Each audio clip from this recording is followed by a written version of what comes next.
بسم الله الرحمن الرحيم. الحمد لله والصلاة والسلام على رسول الله. سبحانك لا علم لنا إلا ما علمتنا إنك أنت العليم الحكيم.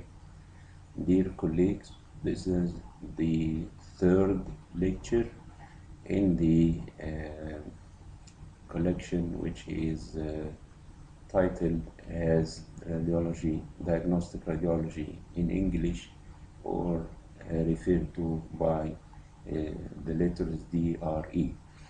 And in the first lecture we dealt with the normal brain anatomy and the techniques of examination. Then in the second one we explained some facts about the cerebrovascular lesions, and we concentrated on the hemorrhage and infarction by CT and the MRI.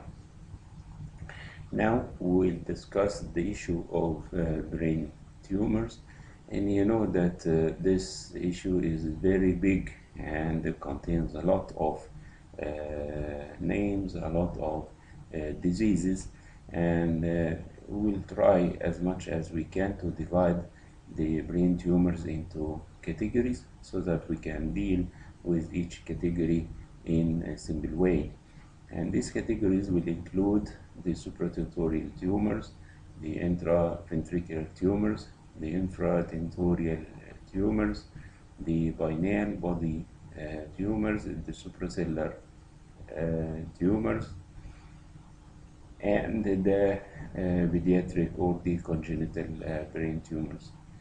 Actually, we'll not discuss all these issues in this lecture, and we'll handle only one of these issues, which is the supratentorial tumors. Then in the separate lectures we'll expose some of the remaining brain tumors. Then at first we should know that in order to diagnose the brain tumor by CT or MRI, and we should have to inject the patient with contrast media. And if we injected the patient with contrast media, we have one of two situations. Either the lesion is not enhancing at all, and this is one category of the lesions, or the lesion will take contrast media. As you can see, this is, for example, a cyst inside the brain, not taking any pattern of contrast material, and this is an enhancing tumor showing heterogeneous enhancement. Part of the lesion is enhancing, another part of the lesion is not enhancing. Then if the lesion is enhanced with contrast media, and you have one of four situations.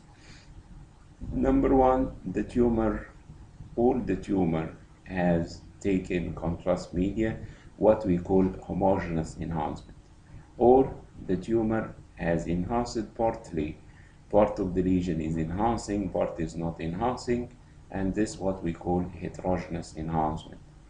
Or the margin only of the lesion is taking contrast media, then we call this ring enhancement or marginal enhancement. Or you can see at the site of the lesion multiple tortuous serpiginous vessels or linear pattern of enhancement, what we call this the serpiginous enhancement. Then you remember the mass effect, and we have said that the forms of the mass effect include effacement of the cortical sulci. As you can see in this example, on the left side there are multiple cortical sulci well seen. On the right side you cannot see any of the cortical sulci.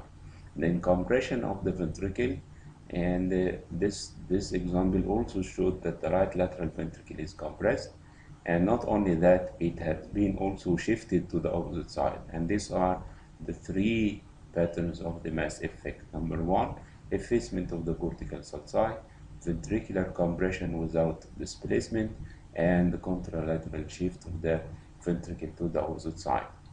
Then you remember also that there are three types of edema: the cytotoxic edema, which is the rim of hypodensity around the lesion, the vasogenic edema, which is a finger-like hypodensity surrounding the lesions, and the periventricular edema, which is due to obstruction of the CSF flow, resulting in retrograde backflow of the CSF across the ventricular wall, what we call the transependymal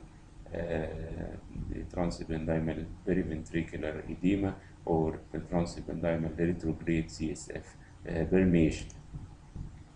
Then the vasogenic edema, which is the finger-like edema, are classified into three grades or categories. The grade 1, which is a zone of hypodensity in the range of 2 centimeters around the tumor edge. The grade 2, which represents a zone of hypodensity more than 2 centimeters but less than half of the cerebral hemisphere.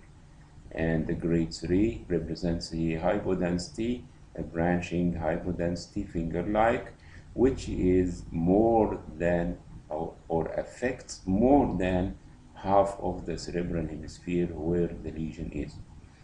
Then these are the grades of edema, and you know that vasogenic edema is more around the aggressive lesions, like the metastases, like the glioblastoma multiforme, as we will mention.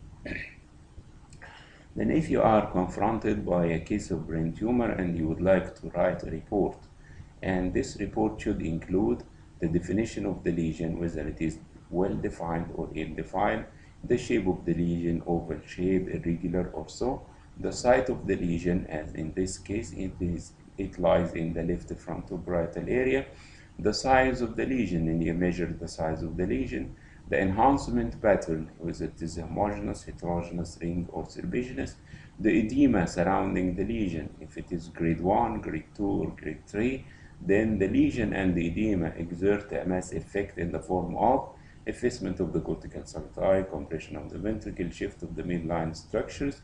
Then finally, you mention something about the normal findings, like if the paranasal sinuses are clear or not, if the posterior fossa is free or not. And this is the items to be included in the report. Number 1, this is a well-defined oval-shaped space-occupying lesion lying in the left frontoparietal area. The lesion measures about 4 by 3 centimeters in diameter. It shows a homogeneous pattern of contrast enhancement and is surrounded by grade 2 perifocal brain edema hypodensity. The lesion and the edema exert a mass effect in the form of effacement of the cortical sulci, and if you can see compression of the ventricle or shift of the midline structure, you mentioned that. And finally, you say that the posterior fossa structures are normal and the paranasal sinuses are clear, or if they are opacified, you should mention this one. And we started the evaluation of the brain tumors from the concept of the pattern of contrast enhancement. And if you look to the CT or MRI of a brain tumor, and concentrate first on the pattern of enhancement, whether it is homogeneous, heterogeneous, ring, or serpiginous. And we start by the lesions which will enhance homogeneously, and on top of these lesions by far is the meningioma. And the meningioma shows homogeneous enhancement, and this very characteristic point, which is the dural base. The meningioma should be based to the dura, and you know that the dura covered the surface of the brain, and this is known as the convexity meninges. Also, the dura lies in the falx cerebri. Then if the meningioma is here, it's known as falcine meningioma, or if it is arising from the tentorium, you call this tentorial meningioma. So we have many names for the meningioma based on the site of dural origin or dural attachment.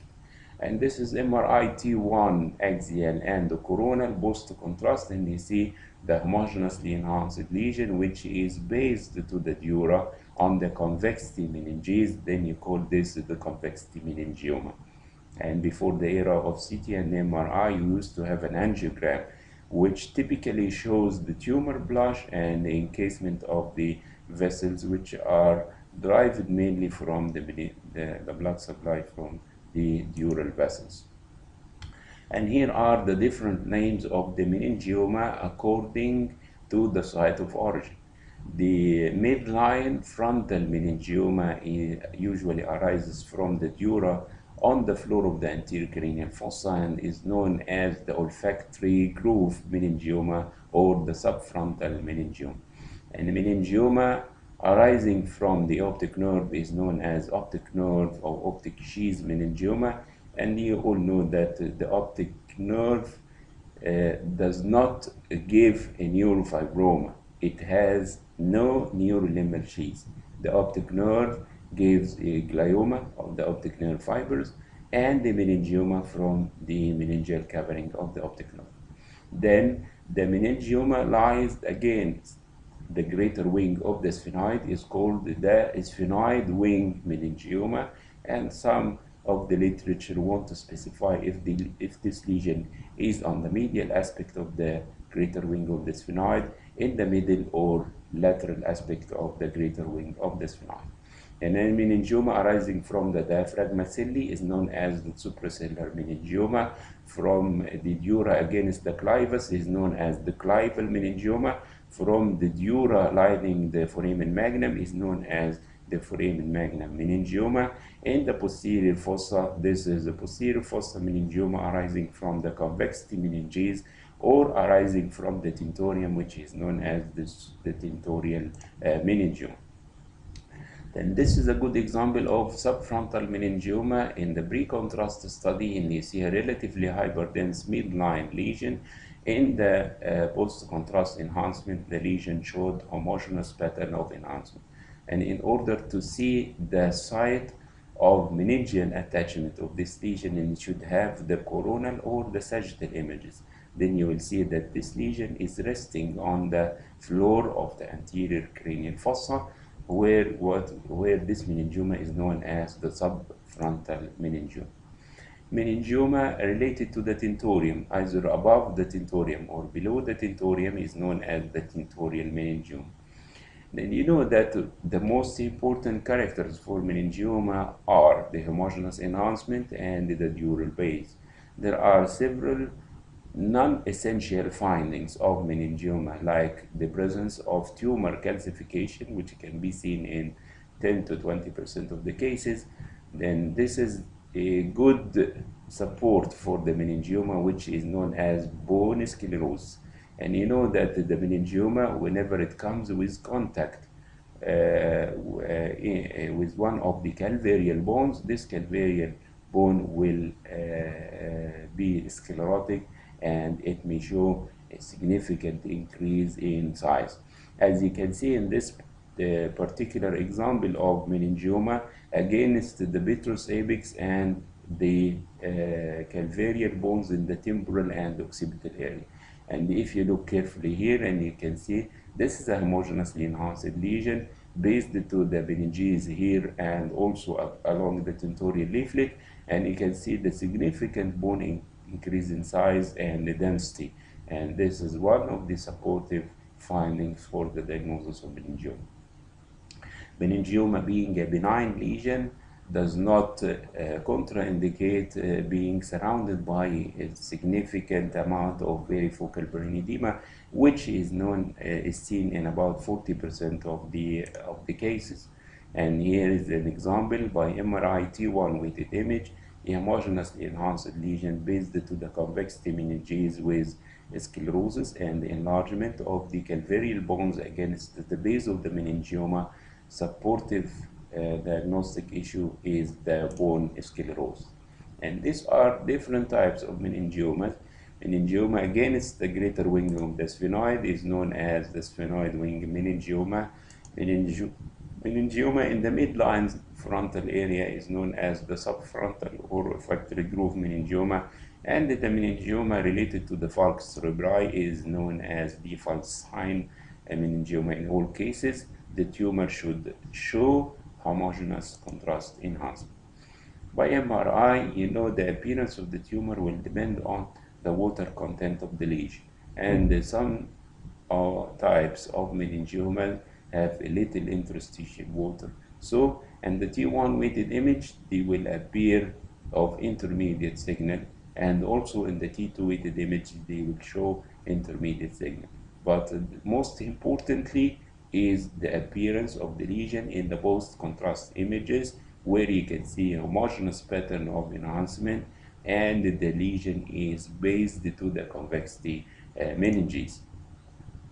And this is an example of convexity meningioma by T1, T2, and T1 post-contrast. In the T1 weighted image, the tumor is of intermediate signal. In the T2 weighted image, the tumor is also of intermediate signal. And after contrast injection, and you can see homogeneous enhancement of the tumor, which is based to the convexity meninges.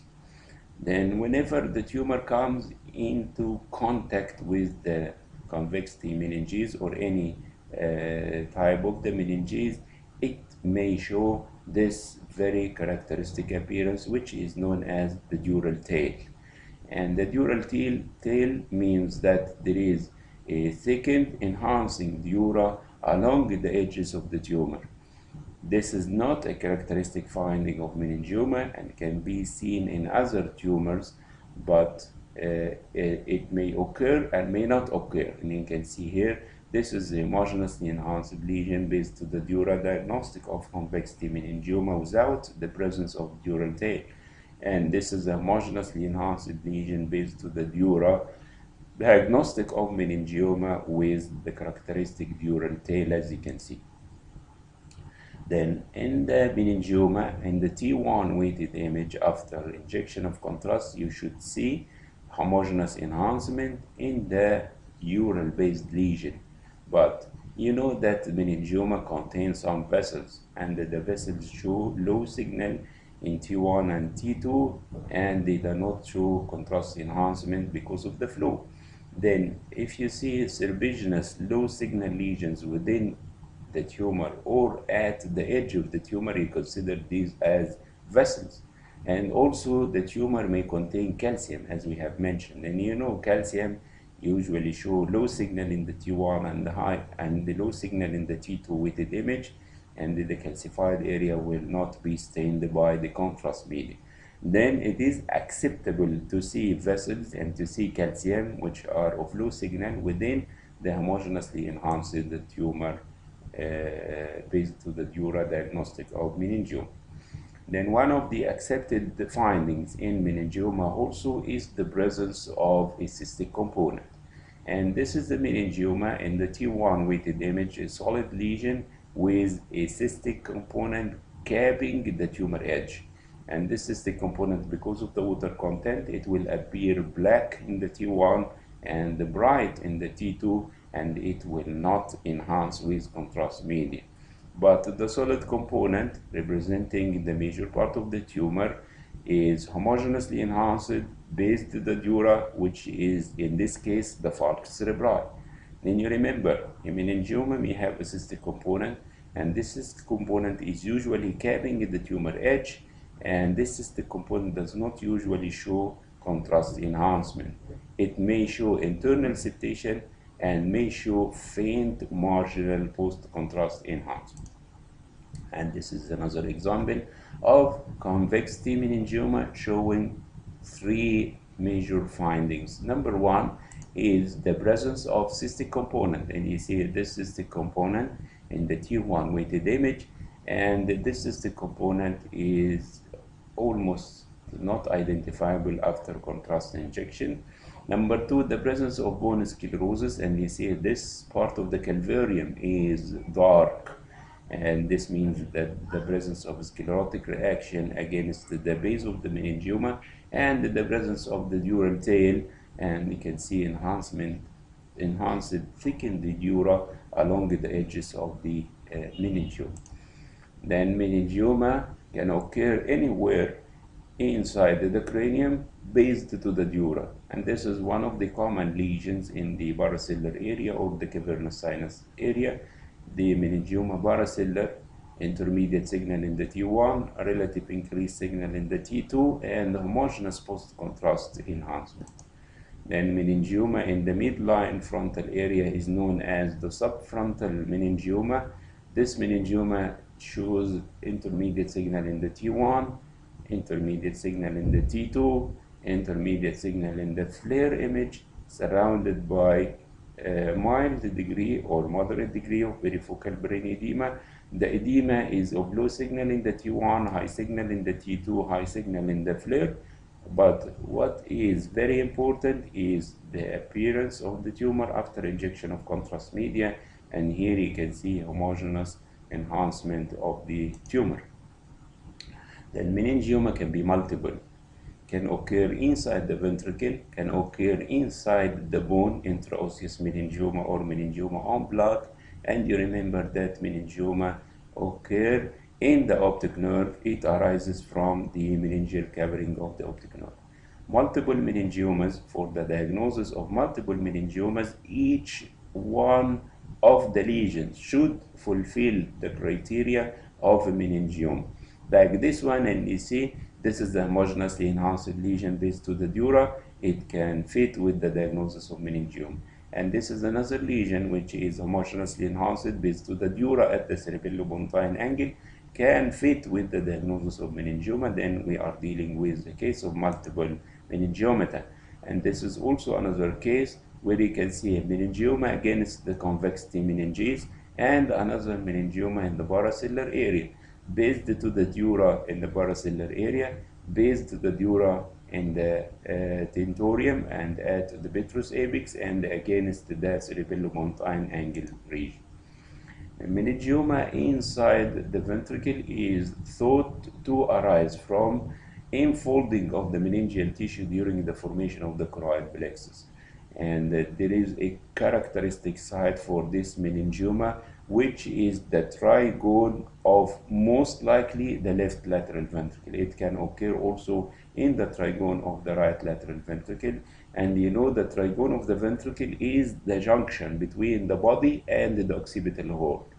Meningioma can also occur inside the fourth ventricle and inside the third ventricle, but the most common site for the meningioma is the atrium or the trigone of the ventricle, especially the left one. Then you will see a meningioma without a meningeal base. Homogeneously enhanced lesion may contain calcium, but you cannot here see the base of the dural base, because this is an intraventricular location. And meningioma at this site will obstruct the flow of the CSF in the occipital horn of the ventricle. Then this horn will be dilated, and sometimes you will see retrograde transependymal CSF permeation around this dilated horn. This is a classic appearance of an intraventricular meningioma in the trigone of the left lateral ventricle, showing homogeneous contrast enhancement in this T1 weighted image. The meningioma intraventricular represents 2% of all meningiomas intracranial. 80% of these intraventricular meningiomas occur in the lateral ventricle, particularly the trigone of the left one. And this is the most common trigonal mass in adults, because if this is child, this is a good diagnosis for choroid plexus papilloma, as we mentioned after that. And calcium is present in the meningioma like any other types of meningiomas, and it shows intense enhancement in both CT and MR images. Intraosseous meningioma or meningioma en bloc will arise mainly in the lateral orbital wall and the greater wing of the sphenoid, resulting in significant increase in the size and the sclerosis of these bones. And this tumor is usually associated with an extraosseous homogeneously enhanced soft tissue component, which may extend inside the orbit and may extend outside the orbit in the temporal area. And this meningioma will significantly encroach on the orbital cavity, resulting in the major complaint of the patient, which is the proptosis. A meningioma can be totally calcified if it is a long-standing small one, and you can see a densely calcified lesion against the medial part of the greater wing of the sphenoid. I usually say that if you are confronted by a mass like this formed of bone density, it is better to diagnose this as a meningioma which has been totally calcified, and do not rush into the diagnosis of an osteoma of the calvareal bones, because meningioma here is more likely to occur from the inner table, but osteomas are usually related to the outer table of the calvareum. Then we came to an important issue, which is the hemangiopericytoma, which is also a tumor of meningeal origin. And this tumor has many diagnostic relationships to the meningioma itself. But this tumor is aggressive, and it represents about 0.4% of all intracranial tumors. You remember, meningioma is about 14%. And this tumor is usually larger than 4 centimeters in diameter, and it affects males more than females. And you know that meningioma affects females more than males. Then this is from its name, hemangiopericytoma is a markedly hypervascular lesion. It does not show calcium nor hyperostosis of the calvarium. And instead, it may erode the calvarium and extend into extracranial. And if it is removed, it has a high incidence of recurrence rate with metastasis extra CNS. Then you see this is a male patient, and this tumor is usually seen in males of middle-aged or elderly males. You see this presents with the frontal scalp swelling here, and the MRI T1 shows intermediate lesion, T2 shows intermediate lesion, and after contrast injection it shows homogeneous enhancement. But see that this lesion is large. It's also based to the dura, it arises from the dura, and it does not induce calvarial sclerosis. Instead, it may induce calvarial erosions. And you can see another example in a male 68 years old with a tumor which is almost homogeneous enhanced when apart from these areas, small areas of breakdown. And the tumor is based to the meninges. It has eroded and destroyed the calvarium with extracranial extension of the tumor. Then one of the diagnostic possibilities is what we call malignant meningioma, but this term is no more in the bracts, the hemangiopericytoma, the glioblastoma multiforme, the lymphoma and the metastases, and this type of the neuroblastoma. But remember, whenever you see a tumor which is similar to a meningioma but large and erodes the calvarium in a male patient, elderly male or middle-aged male, then think of this hemangiopericytoma. And this is a male 40 years old with the homogeneously enhanced lesion in the high parietal area, and you see the erosion of the calvarium, and the skull X-ray show the destruction of the calvarial bones with some component in the extracranial area. Then we came to another lesion which is relatively rare compared to the meningioma, which is the lymphoma. And lymphoma is put into this category because of its homogeneous post-contrast enhancement. This lesion is an homogeneously enhanced lesion with no dural base, and this is one of the criteria of the meningioma. Meningioma shows homogeneous enhancement but with no dural base. It occurs in the periventricular area, involves the corpus callosum, can cross the midline, as we will mention in a moment. And you remember that meningioma, lymphoma has an intimate relation with the immunity status of the patient, and it is a well-known tumor in patients with AIDS, representing about 60% of the lymphoma in these types in these patients.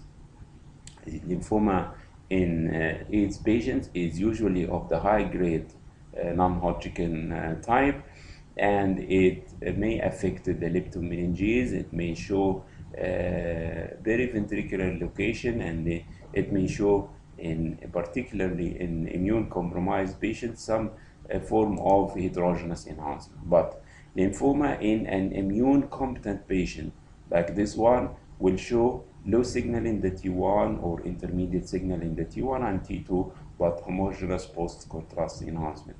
Homogeneous post-contrast enhancement with periventricular location intimately related to the splenium of the corpus callosum, crossing the midline, producing little mass effect compared to the tumor size. All these criteria favor the diagnosis of lymphoma. And then lymphoma is a homogeneously enhanced lesion with no dural base, periventricular location, can cross the midline if it affects any part of the corpus callosum. Little brain edema, the tumor is usually surrounded by little perifocal brain edema and exert little mass effect on the adjacent structures compared to the tumor size. Then this lesion does not show calcification. Then the lymphoma in immune compromised patient or in AIDS patient will show in sometimes heterogeneous enhancement, and it may show the significant perifocal brain edema. Then we'll discuss this in the subject of brain infection and brain tumors in AIDS patients later on. And you remember that lymphoma in AIDS patients, as I have mentioned, may be surrounded by significant perifocal brain edema, and it may show heterogeneous post-contrast enhancement.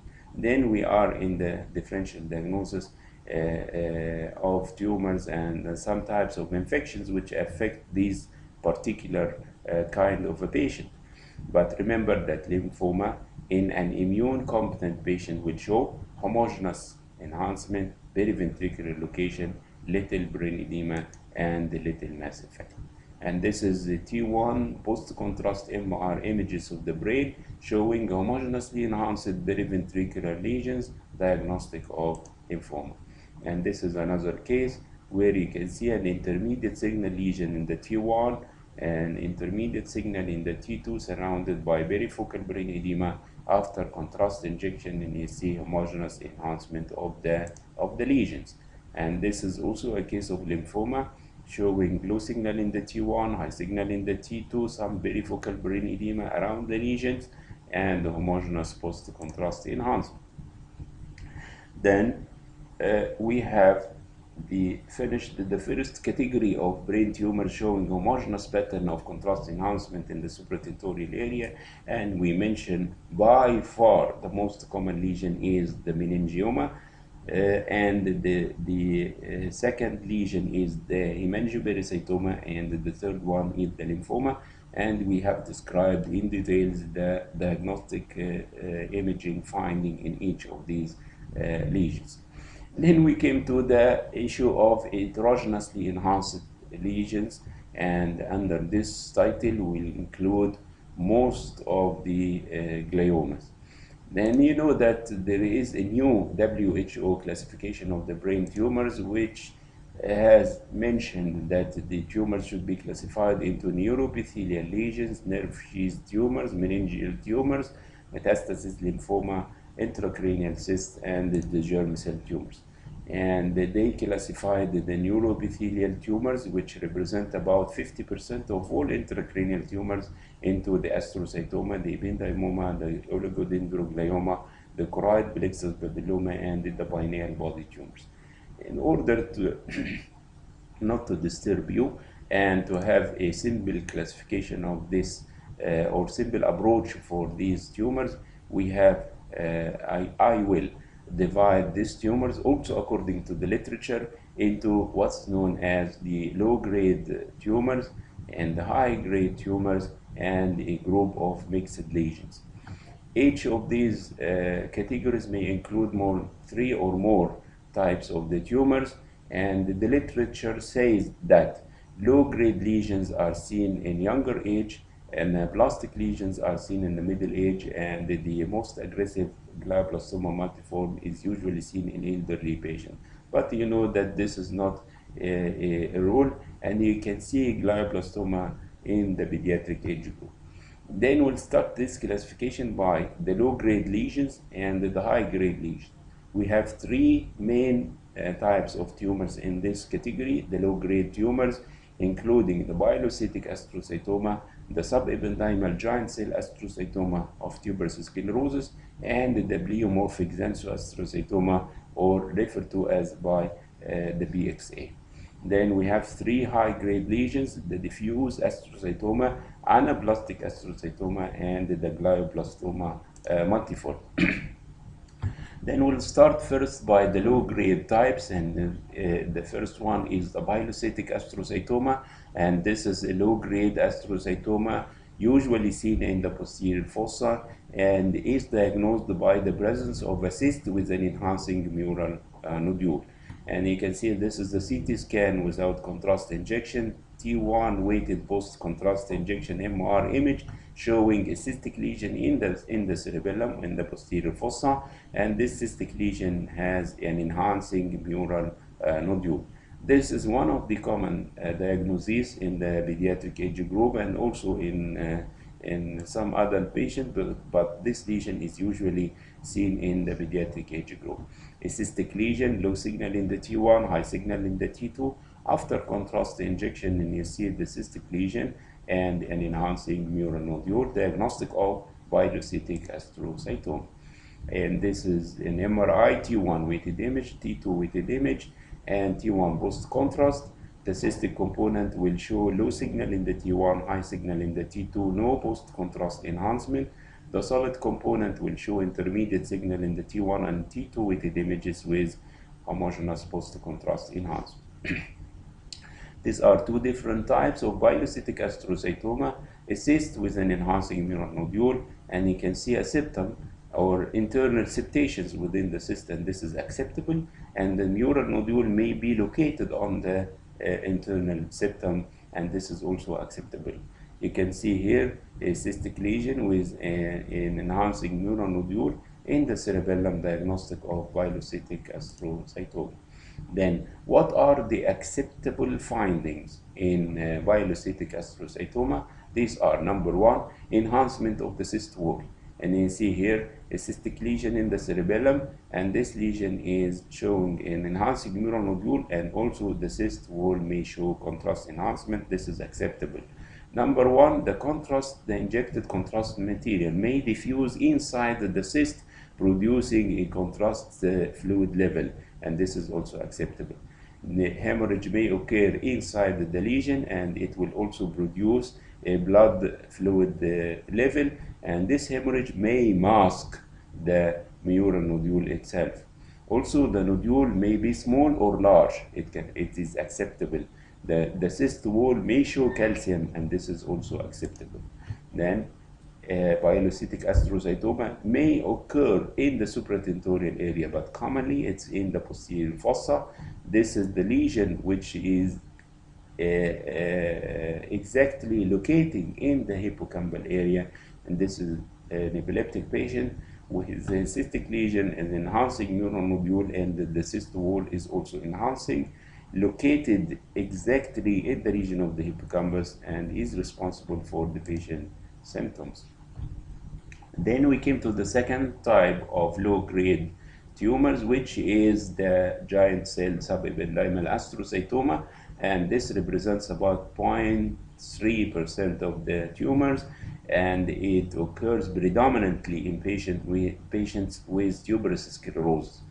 Then the tumor may develop from one of the tubers located in the ventricular wall, and the most common site of this particular tumor is the frontal horn of the left or the right lateral ventricle. And you see here, this is the CT before contrast injection and after contrast injection, and you see the tumor mass located exactly in the frontal horn of the right lateral ventricle near the foramen of Monro. And if you look carefully, you can see the calcified tubers in the wall of the ventricles, which represent the tubers of the tuberous sclerosis. After contrast injection, this tumor commonly shows homogeneous post-contrast enhancement. And here is the CT scan and MRI FLAIR and MRI T1 post-contrast. You know that calcium in the wall of the ventricle is clearly identified in the CT scan, but is not accurately identified by MRI because of the low sensitivity of MR to the presence of calcium. And then you see the tumor, which may contain foci of calcification in the frontal horn of the right lateral ventricle. And this is the appearance of the tumor in the FLAIR image, and after contrast injection, you see homogeneous post-contrast enhancement. And this is the CT and MRI of the previous case with the giant cell subependymal astrocytoma in the right frontal horn of the ventricle, and you may appreciate the detection of calcium in the CT rather than in the MR image.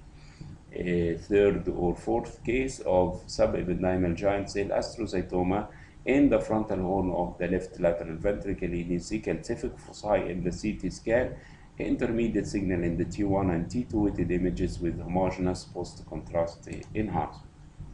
Then we came to the third one in this group, which is the pleomorphic xanthosarcoma or the BXA, and this is the cyst with an enhancing mural nodule, but in the supratentorial area.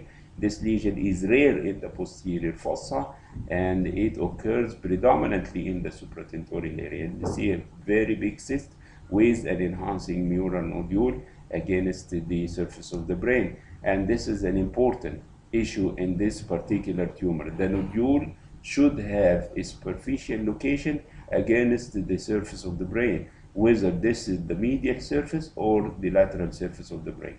And this is MRI, and you see the cystic lesion with an enhancing mural nodule, and this is the CT scan, and you see the cystic lesion with an enhancing mural nodule, and you know that the nodule should have a superficial location. It is an example of BXA with the cyst and enhancing mural nodule in the T1 weighted image, and in the T2 weighted image and T1 post contrast, the nodule should have a superficial location. Then we finished with the low-grade types: pilocytic astrocytoma, cyst with an enhancing mural nodule in the posterior fossa; subependymal giant cell astrocytoma, a homogeneously enhanced lesion in the frontal horn of the ventricle in a patient with tuberous sclerosis; and the BXA, which is a cyst with an enhancing mural nodule in the supratentorial area. And you should consider that the nodule has a superficial location on the surface of the brain. Then we came to the three types of the high-grade astrocytomas, which include diffuse, anaplastic, and the GBM. We start first by the diffuse astrocytoma, and these tumors represent about 10% of all primary intracranial tumors. It occurs in young adults up to the age of 45 and even more, and this tumor does not show any contrast enhancement. And you see in this CT scan a well-defined hypodense lesion. After injection of contrast media, you cannot see any pattern of enhancement. You see only the middle cerebral artery. Frequently, these tumors are mistaken for infarction, but you should know that infarction is not a specifying lesion. Infarction should have a vascular territory on the surface of the brain, and if you inject contrast media, you will not see the vessel because the vessel is occluded, and you will see gyral pattern of enhancement, as you remember from the lecture of the cerebrovascular stroke. Then this is a tumor in the region of the insula, and the tumor is hypodense in the T1, low signal in the T1, hypodense in the CT image, low signal in the T1, high signal in the T2, and high signal in the FLAIR. And if you inject the contrast media, this tumor will not show any pattern of contrast enhancement. And this is another tumor, and you see a low signal in the T1, high signal in the T2, and this enhancement is because of the operation. You see this the flap, the operative flap, and you know that operation will disturb the blood-brain barrier. Then contrast media can reach the tumor, but if this tumor is imaged before operation, you should not see any pattern of enhancement like this one. And then this is T1 weighted image, T2 weighted image, and T1 post contrast, and you cannot see enhancement of the tumor. And this is what we call the diffuse astrocytoma. And this is another example where you can see a low signal lesion in the T1 weighted image, high signal in the T2 and the FLAIR, and after contrast injection you cannot see enhancement of the tumor itself, and you also appreciate the mass effect of the tumor on the ventricle, as you can see. Then, anaplastic astrocytoma is a tumor which is relatively more aggressive than the diffuse astrocytoma, and this tumor does not show hemorrhage or necrosis, which are commonly seen in the GBM, and it shows characteristically patchy enhancement. And you see some patches inside the tumor itself. It does not show heterogeneous or ring patterns of enhancement, and this is the classic appearance of this anaplastic astrocytoma. A low signal in the T1, high signal in the T2. After contrast injection, you see 2 or 3 foci of enhancement within the tumor tissue itself. And you can remember that there are no hemorrhage inside the tumor and no areas of breakdown or necrosis inside the tumor. And this is another example. In the T1 weighted image, you see this mass, and the T2 weighted image, and in the FLAIR, you see increased signal of the tumor in the T2 and in the FLAIR images. And after contrast injection, you see only patches of enhancement within the tumor tissue, and you know that most of the tumors will show diffusion free on the diffusion weighted images. The only exception for this tumor to be anaplastic astrocytoma is the presence of high signal patches within the tumor, which usually represent hemorrhage. And I have mentioned that anaplastic astrocytoma usually does not show internal hemorrhage. Another case of anaplastic astrocytoma, low signal in the T1, high signal in the FLAIR, and after contrast injection, and you can see some faint dots of enhancement. And this tumor is multicenteric, and you can see another part of the tumor on the opposite side showing the same characteristic pattern of enhancement. Then we came to the most aggressive tumor of the astrocytomas or the gliomas, which is the glioblastoma multiforme. And this glioblastoma multiforme represents about 15 to 20% of all intracranial tumors and about 50% of all gliomas. This tumor is of the malignant type, infiltrates the adjacent brain parenchyma, and no imaging technique can assess the true age of the tumor, meaning that at surgery, the tumor edge may not be that seen on imaging. It will be much more larger than originally seen on imaging. And this is the CT scan before and after contrast injection, and you see a tumor which is marginally enhancing. And this is one of the criteria of glioblastoma multiforme is marginal enhancement, but the enhancing margin should be of non-uniform thickness in order to differentiate this from the abscess. And we have too many other ways to differentiate glioblastoma multiforme from an abscess. Glioblastoma multiforme, being an aggressive tumor, is surrounded by significant perifocal brain edema and exert a significant mass effect. And this is T2 and T1 post contrast. And you can see the enhancing margin of the tumor of non-uniform thickness with internal breakdown and also internal hemorrhagic foci. And this tumor is well known to contain hemorrhage and necrosis. This is the glioblastoma multiforme infiltrating the temporal lobe with marginal post-contrast enhancement of non-uniform thickness. And these are two different examples of glioblastoma multiforme showing marginal enhancement of non-uniform thickness.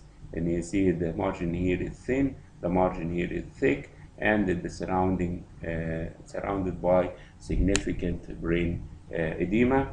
And here you may consider this as heterogeneous enhancement or enhancing margin of non-uniform thickness, the same way for the diagnosis of glioblastoma multiforme. And this is a good example of glioblastoma multiforme in a patient with scissors. And you see the tumor is infiltrating in the region of the corpus, of the splenium of the corpus callosum, low signal in the T1, high signal in the T2 and the FLAIR, and the marginal post-contrast enhancement of non-uniform thickness. Another case of glioblastoma multiforme, and you can see the enhancement pattern of the of the tumor. Then we finished with the three types of high-grade gliomas, which are the diffuse astrocytoma showing no enhancement, anaplastic astrocytoma shows dots of internal enhancement with no evidence of breakdown or hemorrhage, the glioblastoma multiforme showing aggressive appearance with marginal non-uniform thickness, enhancing margin of non-uniform thickness, or heterogeneous pattern of contrast enhancement. Then we came to the final group, which is a mixed group of variable tumors. Some of them are of the low-grade type, some of them are of the high-grade type. This include the oligodendroglioma, the oligoastrocytoma, the gliomatosis cerebri, and multicentric glioma, and finally the gliosarcoma. We start first by the oligodendroglioma, which is a low-grade type diagnosed by the presence of matrix calcification. And you know that calcium is better detected by CT rather than MRI. Then the tumor are easily diagnosed by the CT scan, and you can see a tumor contains the amount of calcium, variable amounts of calcium. Being a low-grade tumor, it is surrounded by little perifocal brain edema. And this is a good example of oligodendroglioma, which is the lesion inside the brain parenchyma showing matrix calcification with little, if any, perifocal brain edema surrounding the tumor. And you know that the detection of calcium is more easy by CT than by MRI. And this is a tumor which is located in the right frontal area showing foci of internal calcification. And this is the FLAIR image by MRI, which does not show the calcium but show the true extent of the tumor. And this is a good example to show you how calcium can be missed on MR images. And this is a extensively calcified oligodendroglioma by CT. And if you look to the MRI, and you can see only this area with dark signal representing matrix calcification compared to this huge area of calcium seen on the CT images. Then oligoastrocytoma is a mixture of tumors, oligodendroglioma and another form of astrocytomas previously mentioned. And according to the second part of the tumor, which is the astrocytoma, the tumor will appear. And if you see a tumor like this with calcium inside, you think of oligodendroglioma. But whenever you see that the tumor is sizable, is surrounded by evident perifocal brain edema, exerting a significant mass effect, and this is not the rule for oligodendroglioma. This oligodendroglioma should be mixed with another form of astrocytoma, maybe the diffuse type or the anaplastic type.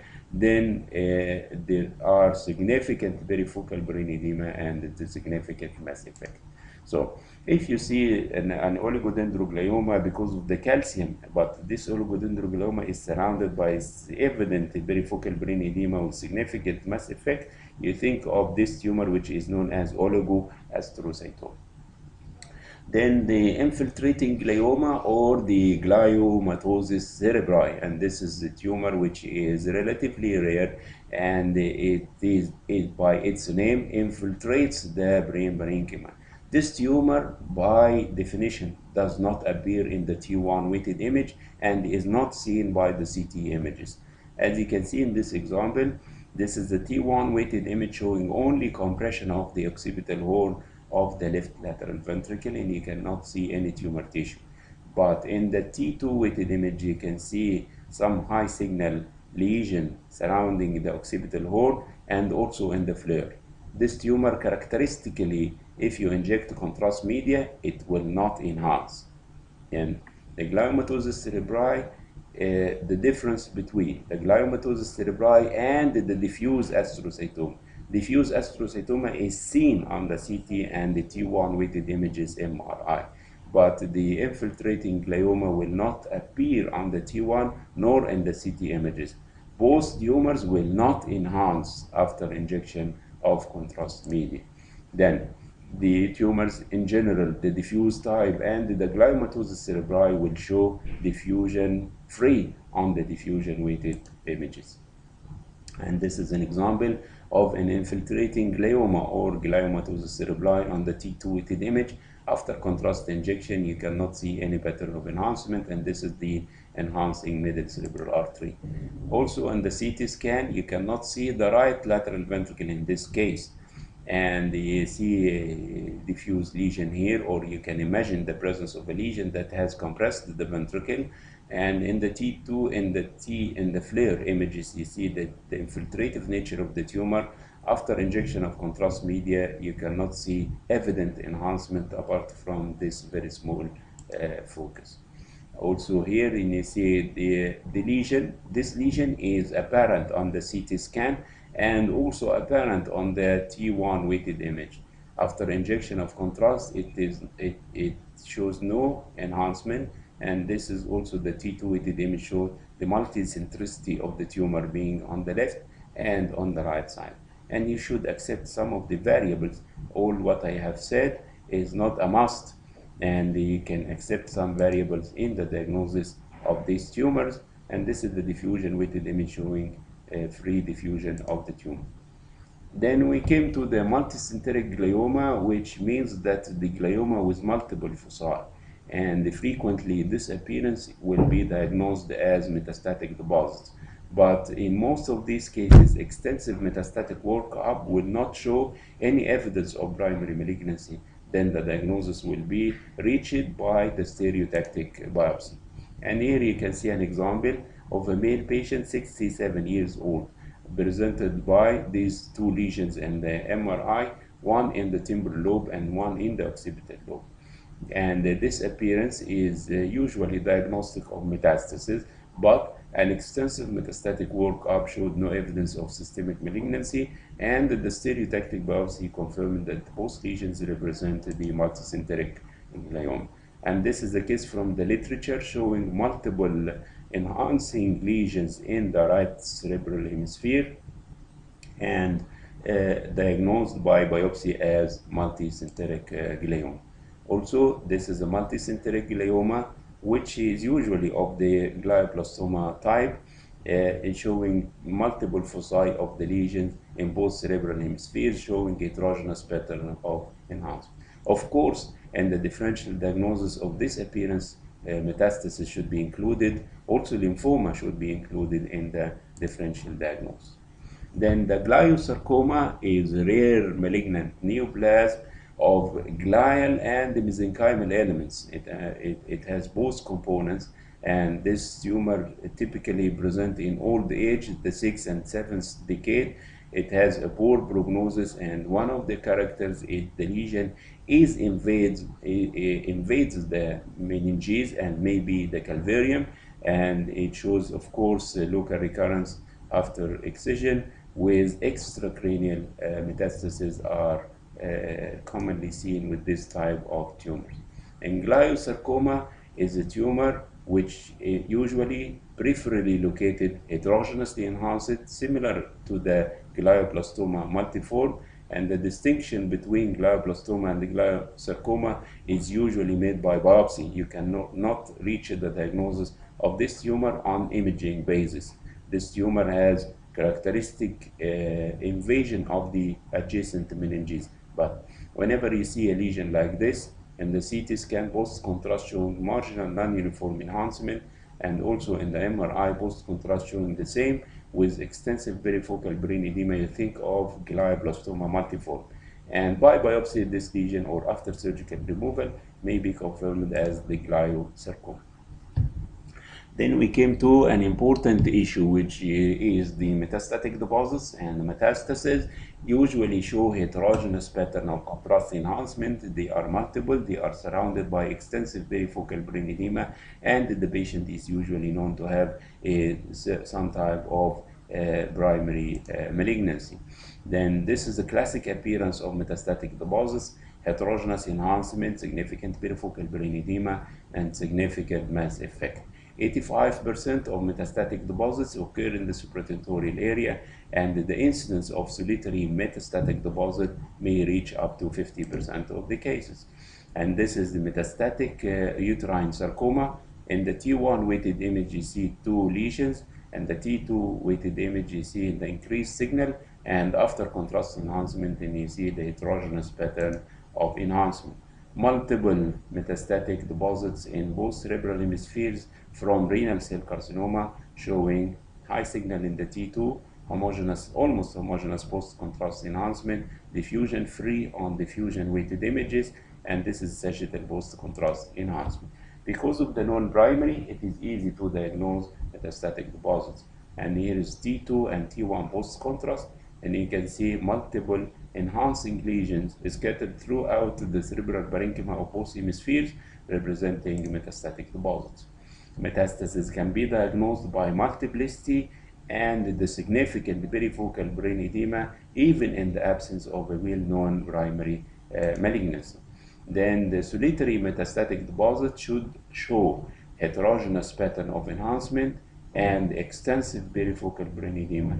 And by extensive, we mean that the edema around the lesion is about 3 times the size of the lesion itself. Then we consider it extensive perifocal brain edema. And if there is a known primary, the diagnosis is easy. If not, the diagnosis will be reached on either by metastatic workup or by biopsy. And this is T2. There is a lesion surrounded by evident perifocal brain edema. After contrast injection, the lesion showed almost homogeneous pattern of enhancement surrounded by extensive perifocal brain edema. And commonly, if you are looking for a primary lesion that can explain the presence of brain metastasis, this lesion will be present in the chest very commonly. Then you see this is the case of a male 60 years old patient presented by this lesion in the brain parenchyma, showing a marginal enhancement of non-uniform thickness surrounded by extensive perifocal brain edema, suggestive of glioblastoma multiforme or a metastatic deposit. Then if you look in the chest of the patient and you see this classic appearance of a bronchogenic carcinoma, we'll discuss this in the literature, in the lectures of the chest and the chest imaging. Then you can see these are the abbreviations for common lesions producing metastasis in the brain. BEB means the bronchogenic carcinoma and the breast cancer, MR, melanoma and renal cell carcinoma, CT, the choriocarcinoma and the thyroid carcinoma. Then you look, I'm sorry, you look at this case of metastatic bronchogenic carcinoma. In the T1 weighted image, you see the lesion with extensive perifocal brain edema. In the FLAIR image, in the T2 weighted image, and after contrast injection, then you can see a mass, and this mass is surrounded by extensive perifocal brain edema. Brain deposits can be cystic like this, and you see this is a cystic lesion with an enhancing neuronodule and marginal enhancement. But being the patient is known to have a breast cancer, then you know that this is the cystic metastatic deposits. Also in this case of an intraocular melanoma, and you see multiple widespread metastatic deposits throughout the brain parenchyma. Even though if you don't know that the patient has a specific primary malignancy, you can easily diagnose this as metastasis.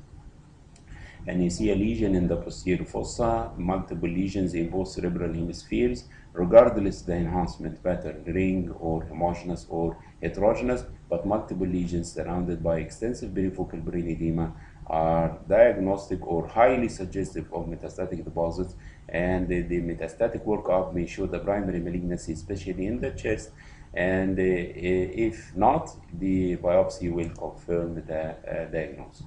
And in conclusion, we came to the fact that we can reach the diagnosis of brain tumors in the supratentorial area based on the enhancing pattern of these tumors. And we start by the homogeneously enhanced lesions, and on top, by far on top, the most common homogeneously enhanced lesion intracranial is the meningioma, provided that the tumor has a dural base. And the second one is the hemangiopericytoma, which is a sizable tumor seen in males, more common than females, and it may erode the calvarium in contradistinction to the meningioma, which usually produce hyperostosis and thickening of the calvarium. Then the third one is lymphoma, and lymphoma is the homogeneously enhanced lesion, periventricular in location, nodular base, can cross the midline, surrounded by little perifocal brain edema. Then this is also an homogeneously enhanced lesion, which is the giant cell subependymal astrocytoma seen in patients with tuberous sclerosis. The tumor has a characteristic location and the characteristic appearance, and if you have the CT scan, you may have the chance to see the calcified subependymal nodules. The heterogeneously enhanced lesions are, number one, the glioblastoma multiforme because of the internal hemorrhage and necrosis. And then you may consider anaplastic astrocytoma because of the patches, internal patches of enhancement, as a heterogeneously enhancing lesion. Marginally enhancing brain tumor is only the glioblastoma multiforme, considering that the enhancing margin is of non-uniform thickness.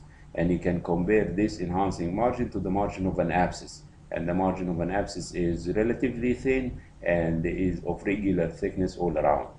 Then an enhancing mural nodule is seen in pilocytic astrocytoma, which is a cystic tumor with an enhancing mural nodule commonly located in the posterior fossa, and also seen in the BXA or the pleomorphic xanthoastrocytoma, which is a cyst commonly located in the supratentorial area, and you consider that the enhancing mural nodule should have a superficial location. Then any pattern of enhancement is seen with metastasis, and metastases are diagnosed by multiplicity, by the extensive perifocal brain edema, and by the presence of primary malignancy to help in the diagnosis. No enhancement is seen in the diffuse astrocytoma, which is the tumor seen in the T1 weighted image, low signal in the T1, hypodense in the CT, high signal in the MRI T2 and the FLAIR, and if you inject contrast, the tumor will not enhance.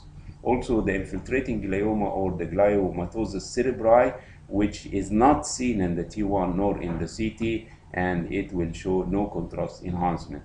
Intracranial cysts will be discussed in a separate lecture, and most of these cysts do not show any pattern of contrast enhancement. And I thank you very much.